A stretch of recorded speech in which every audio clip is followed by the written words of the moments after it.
Hello everyone, my name is Raman. Today in this video, I'll show you a game between Vladimir Klamnik and Pental Harikrishna. This was played in Gashimov Memorial 2017 on 24th April 2017. In this game, Kramnik with white pieces played e4 and Harikrishna with black replied e5, nf3 and g6, bishop b5, a6, the Ravi Lopez or the Spanish opening. And after bishop a4, knight f6, castling bishop e7, and here Kramnik played the move d3. This is this leads to a slower positions and which are less theoretical. There are other moves that can be played in this here, like c3, h3, even a3, according to my database. Okay, and after d3, Harikrishna played b5, and after bishop b3, d6. Here Kramnik played the move a3. Here c3 is also possible. Bring back the bishop to this diagonal, b1 h7 diagonal. But here Kramnik played the move a3, and here if knight a5, to attack this bishop, the the bishop can go back, and knight a5 also enables the move c5 to advance the pawn to c4. Sorry, yeah, okay, and here castle after knight c3, and here Harikrishna played the move knight b8. This idea resembles the Breyer line in classical Ravi Lopez. In these lines, black retreats a knight to enable the advance of his c pawn. On the other hand, there are some differences as well. In the Breyer, black's knight might be a better place on d7, and its removal from e4 increases the pressure against e4 and forces white to make some concessions like removing the bishop from the a to g8 diagonal by playing bishop b3 to c2. Here, the knight mostly comes back to c6, preventing the advance of d3 d4.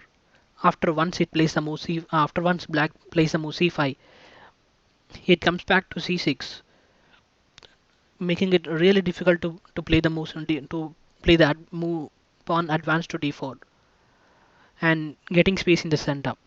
This is also often the main idea behind the knight to c6 to a5, which is very common in anti-martial lines. These are some concrete middle game ideas and opening ideas and middle game ideas in the Rai Lopez. Okay, after knight b8, Kramnik played the move knight e2. We often see the knight b1 knight going to g3 square, and then later on jumping to either mostly to f5, either through this route or this way.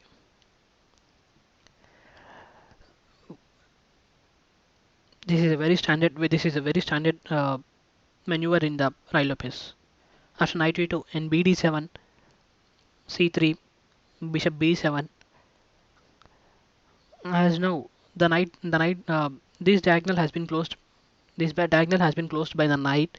Hence, Harikrishna decides to go the to fianchetto to his bishop, and puts a lot of pressure on the e4 pawn. Right now, it is supported by the d3 pawn, but it really makes very difficult to advance it to d4, because it creates a weakness. E4 is a weakness then. Okay, after c3, bishop b7 and knight g3, c5. Here normally we see the move rook e8, Rook e8 is a normal reaction as a knight can jump to f5 and attacking the bishop. So the knight retreats itself back to f8 square, and then once we kick the knight with the move g6, kicking the knight from f5, then it comes back to comes comes back to g7 square, fianchetting it, and once we play the move g6, the g6, f6 and h6 squares are weak, and then the bishop on g7 covers both the weakness, dark square weakness. But here Kramnik is fine with giving up his bishop, dark square bishop. After rook e1, rook c8, knight f5, c4. I really like this move c4 here.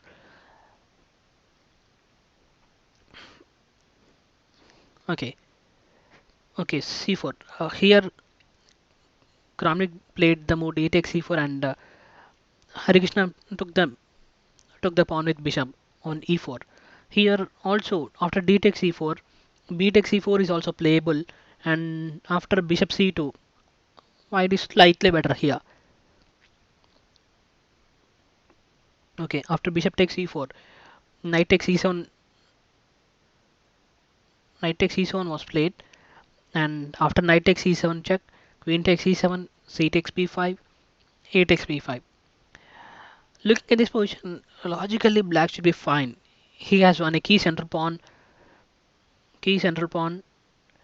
and stands pretty much fine. But white has a bishop pair, and black must remain careful for a few moves right now, because once the position opens up, and his king will be under tremendous attack from the white pieces. Okay, and after okay, and after bishop g5, pinning the knight c5, and bishop a2. The Spanish bishop usually comes to c2 square, eyeing the h7 pawn and the diagonal. But here, as the bishop is on e4 square, hence Kramnik decides to bring it back to a2. Remember here, the main advantage of white stands in the bishop pair. He cannot afford to exchange the bishops at this stage. And after bishop a2, h6, kicking the bishop back. I mean, asking the bishop, what are you going to do? Take my knight or go back? Kramnik plays the move bishop h4, and here Harikrishna plays a very aggressive move. I should say, because pushing the pushing the pawn in front of your king, it makes your king a little vulnerable. But the main idea can be seen after a few moves. Once after a couple of moves, you can understand that his idea is really concrete, and you can find it. And also look at this bishop. It is right now doing nothing. Like this pawn is this pawn is concrete, so remaining it is a solid pawn. So there is no way that we cannot. Yeah, right now it is doing nothing. So g5 has its own advantage as well as disadvantage. The advantage being shedding out this bishop temporarily, and also weakness. Disadvantage is weakening your own king. Okay, after bishop g3, bishop h7, bishop h7. This right now the bishop is really good here, but why do you need to send it back? The idea will be revealed after a couple of moves. Bishop h7, queen e2, king g7. Here here bishop d3 can also be played. Bishop d3 and queen e3 and bishop c4 and knight d4, because the pawn is pinned. We cannot take this knight because the queen falls. Okay, and after bishop takes a2, rook takes a2, queen d7. This is almost this is I slightly prefer white here because of the pawn weaknesses and backward pawn, and also your king is weak. The squares are weak. Your king is vulnerable and everything. So I slightly prefer white. I prefer white to play, but it's a matter of taste. black has his own chances. Okay, let's get back. After queen e2, king g7 was played. Why king g7? Because right now the plan will be revealed later, but right now just make a note that the bishop on a2 is pinning the f7 pawn. Once the knight moves, say something like, once the knight moves to d7 or something somewhere, the f5 cannot be played because the king the bishop pins the pawn on f7. It is an absolute pin. Okay, and after rook a d1, knight f e4, and rook d5. Kramnik must have seen the pawn coming from f7 to f5, and hence, but still he plays a more rook rook to d5. Strange reason, right? And here comes f5. If you allow one more move, your bishop will be trapped. So something must be done. Something like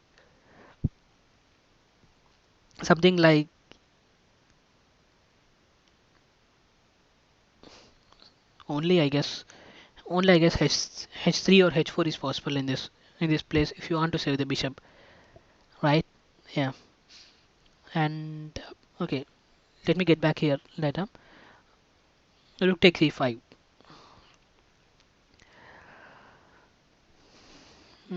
So what is this doing is right now? Right now it has captured a pawn and also it is attacking your queen. So you don't have the time to play the move f4 f5 f4. And are there any alternatives to this move? Like why not knight takes e5? Why can't we sacrifice the why can't we sacrifice the knight instead of the whole rook? Like knight takes c3, knight takes g3, h takes g3, and bishop g8, and you cannot move the rook away because your bishop falls. So knight f3, and after queen takes, rook c e8. You need not take this rook immediately because this is going nowhere. So why not play another move? Okay. And by the way, after rook d5 f5 was played. F5 was played, but still here f6 might have prevented the rook sacrifice. But uh, I guess Hari didn't believe the sacrifice to be a very good sound. This is what. But once Hari played the move f6, we wouldn't be talking about this game this much. After the move f5, it is really after this rook sacrifice. This is what makes this game very interesting. Okay, and okay, and after rook takes e5, d takes e5, and bishop takes e5 check, and nf6 was played. I slightly prefer here playing the move king g6 because after the king g6, the king would have been placed very, a little bit safe than the move nf6, and something like after something like bishop d4 and bishop g8, although not an easy move to for us vacating the h7 square, and something like after knight e5 check, king h7 and bishop b1. I prefer here black. You have a whole rook. You have a whole rook for some say two pawns or three pawns and two pawns, and that's it. Here black is I mean black is absolutely fine here with with some fine moves. He can easily win the game. Okay. After bishop takes e5 check, knight f6, queen takes b5. Here, when you look at this position, black is although white is a rook down for for three pawns, he's completely fine. At least at this point, it looks completely fine. White has no real threats, but his two bishops or really plays well, and the knight can come jump to e4 square, d4 square, sorry, and that's it. I mean, white is completely fine. His pieces are really good, and he can start pushing the queen side pawns. I'm sorry, he can start pushing the queen side pawns, and you know, that's it. It's completely fine. Okay, after queen takes b5, a knight c to e4. I really like this move, knight c to e4. It's complete. It's completely occupying the central square, and something like after you can play something like queen to c4, targeting the f2 pawn. It's really good. Bishop to d4, stopping the move queen to c5, and also here, instead of the move bishop d4, knight d4 can also be played here. After rook f e8, something like rook f e8, knight d6 check, and king g6. King g6 is really important here. It can always hide in the g6 square, and the knight and the bishop can go back, and then it can either support in the attack, or it can exchange itself for this bishop, and black can be fine. And after king g6, and here f3, and bishop g8, counterattacking. If you are attacking my knight, I will also attack your knight. And here I prefer really black. Okay, okay, let's go back. After rook f d8, uh,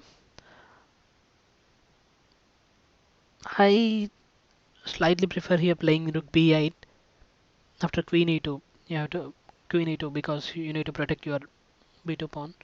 So queen e2, rook f e8, and b4, bishop g8, c4, king h7. This and here I don't think there is an enough compensation for a rook for white,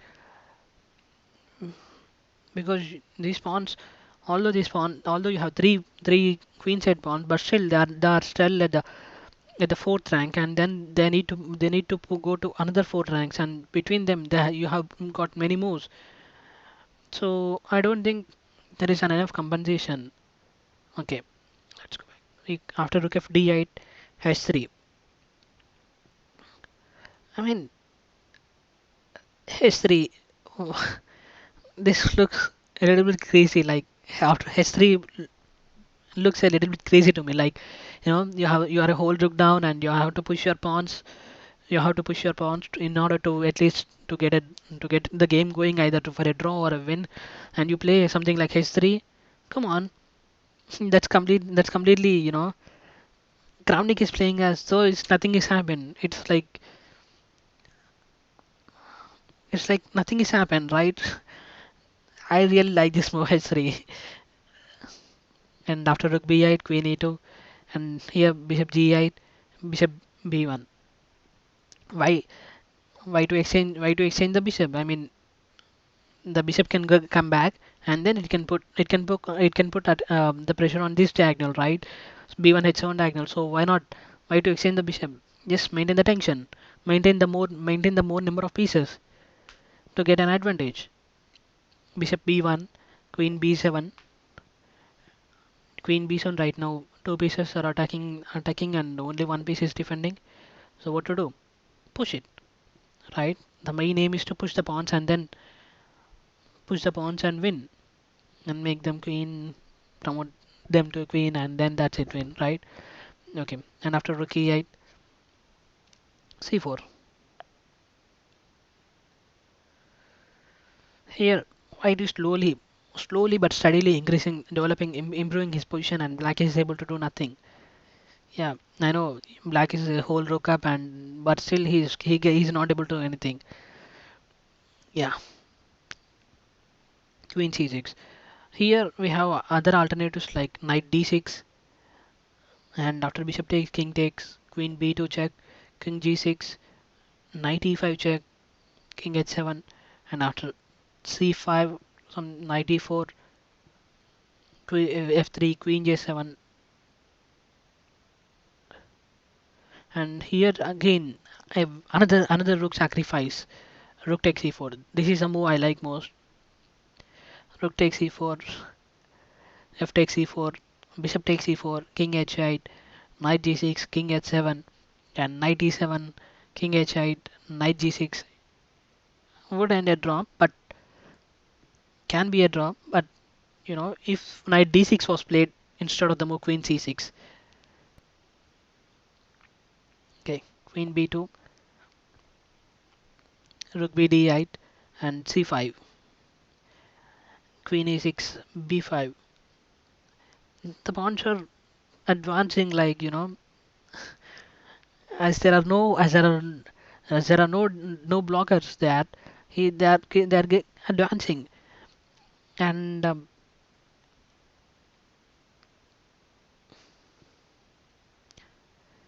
yeah, that must be really irritating for Hari. King f8. This is where Hari goes wrong. King f8. Instead of the move, king f8 is a bad move. I would say why in a few moves.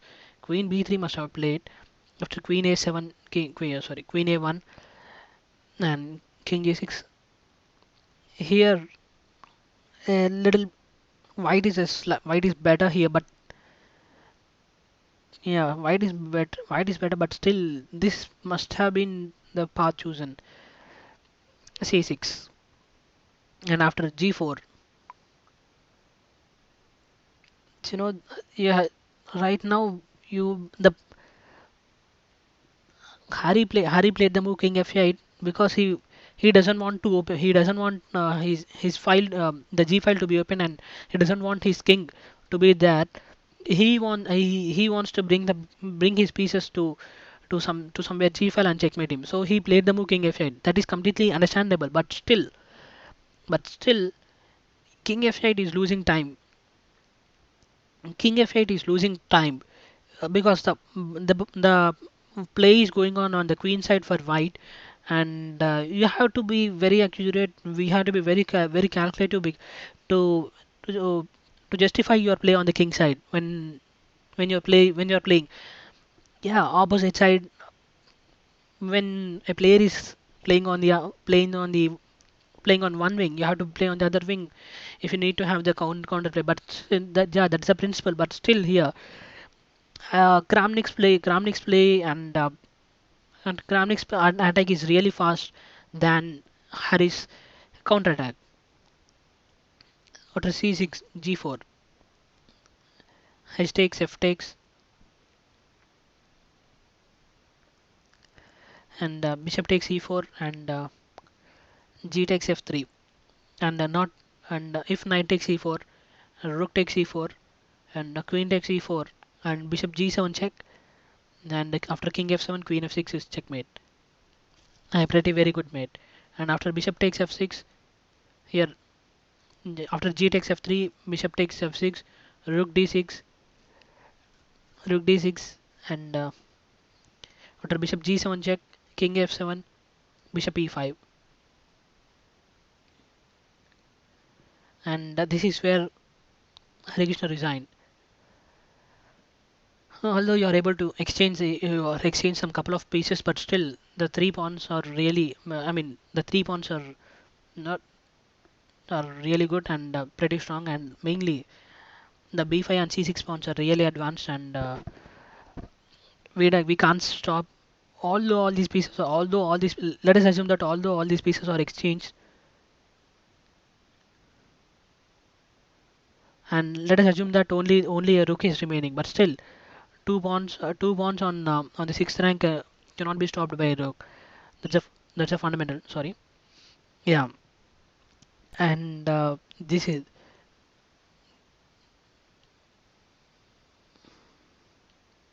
okay. This is what happens in the game. I really like the rook takes e5 sacrifice by Kramnik. That was really complicated the things. I mean, that's the only way Kramnik could keep himself from going into the game. He cannot play something like H3 and then at a knight x g3 or something like that. His position is completely bad. And I I remember a similar game of Topalov where he was playing, where he sacrificed his knight for 2 pawns, I guess. Where he was also on the bad side of where his opponent was advancing his pawns, and Topalov was almost all. That was his only best chance for Topalov. This is where these players are very good at exchanging or sacrificing the pieces. Okay, that's it in this video. Thank you for watching. Good luck with your chess. Bye.